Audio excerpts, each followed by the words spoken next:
Do I need to have played Expeditions 1 through 32 to get— Shut up! Shut up! Clair Obscur Expedition 33 has taken the world by storm. It's come out of nowhere. No one saw it coming. Well, people knew about it. I didn't. I don't know. And it's still right now sitting at #1 on Metacritic for best games of 2025. And this has not been a sloucher year for games, mind you. So I just had to see what all the dang fuss was about. I played the dang thing, and sacre bleu, this thing is good.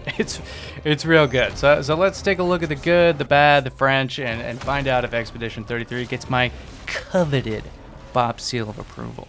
Because I have so very, very little bad to say about this game, let's just start with that. The lip syncing in this game is a little bad. Why she does what she does? Who is she? It just doesn't quite match. I thought it was because it was made for French and it was dubbed over, but people who I've talked to that have played it in French say the same thing, so I don't really know what the deal is there. And this sounds like a nitpick, and it is, but when the rest of the game is so damn pretty, like really, really pretty, it's distracting when it doesn't match up. That being said, the performances behind the voices are incredible, and that's in no small part to the writing, of course, but the actors deserve huge praise for this one. I'm sure they're all going to show up in the, Jeff Keighley's little wintertime event. Not to mention the main character, Gustave, is voiced by the Big D himself, Charlie Cox. Like, what? The gamage is equally violent than death.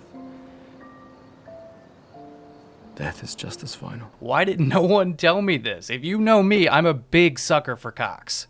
Beyond that, really, the only bad thing I can say about this game is how badly I get my ass beaten when I'm not fully dialed in. This is a turn-based game, yes, but this is by no means Pokemon. You don't get to press attack and then crack open a beer and check your emails.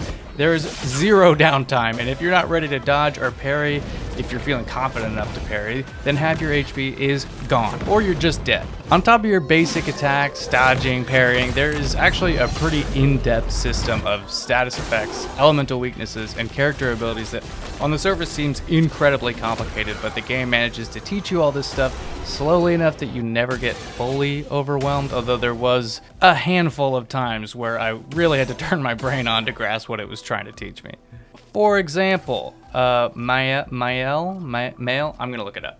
Yeah, so Mael is a character who has 4 different stances, which is stanceless, defensive, offensive, and virtuose, each having their own stats and effects on your special attacks. And each of your special attacks also affects which stance you end up at the end of that attack. So the goal becomes how to most efficiently flow between move to move without going back to stanceless, which is, no stat buffs whatsoever. So the kind of thinking that goes into pulling that off is applied to every character in your party because they all have complex power systems, and it just becomes addicting figuring out the best combos for each character and then getting them to combo together, but that's a whole other thing.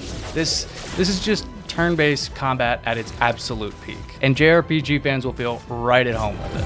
For those who come after. And of course, just like a JRPG, your goals are pretty similar. You're getting better gear, leveling up your party, and exploring the world. And one of the coolest things I've seen in this game, is the way they present their overworld. Here they kind of shrink down the world and make you feel like you're walking along the map like the plane in Indiana Jones when they're traveling long distances. So it makes you feel like your party has gone a long distance from place to place, when in reality, looking at it, it's like 10 feet away. We're like, we got to get to the forest. It's like, it's right there. I can see it. It's just a really cool and creative way to show that without just giving you a map. All this yapping, and I haven't even mentioned the story, which is awesome. Essentially, you play as a group of French badasses whose goal is to cross the sea and stop a giant magical lady called the Paintress from painting numbers in the sky.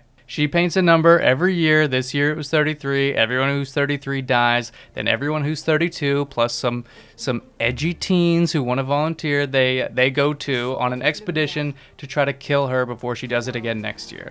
They've done this about 60 times, it seems like, so hasn't gone well so far. So they're getting pretty desperate because we cannot have 20-somethings running magical France. Nothing would get done, and then eventually it'll just be babies. And they can't watch themselves. Some of my personal moments, of course, being a big minigame boy, is the side missions you can kind of stumble across in the overworld, like this insane platforming mission that took me way more attempts than I felt comfortable recording.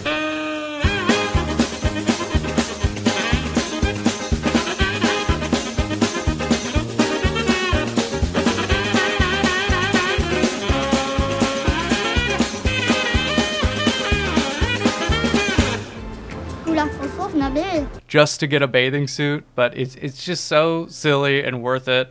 And then you're fighting all these monsters in bathing suits, and it's just fun. And it makes the party feel like a little group of friends, like a little family, kind of like it did in Final Fantasy VII, which I also went cuckoo for. So it's just so good.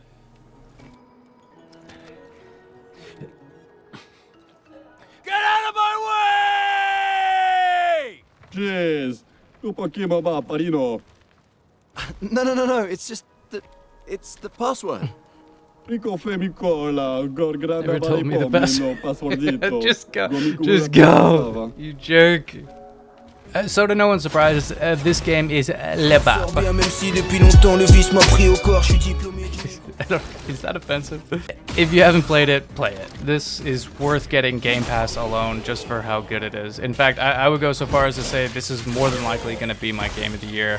And the fact that it was made by a team of 30 people is insane. And I am so excited to see what's next for Sandfall. But that's it for me. Let me know what you thought of the game. And as I always say, voulez-vous coucher avec moi ce soir? Good night.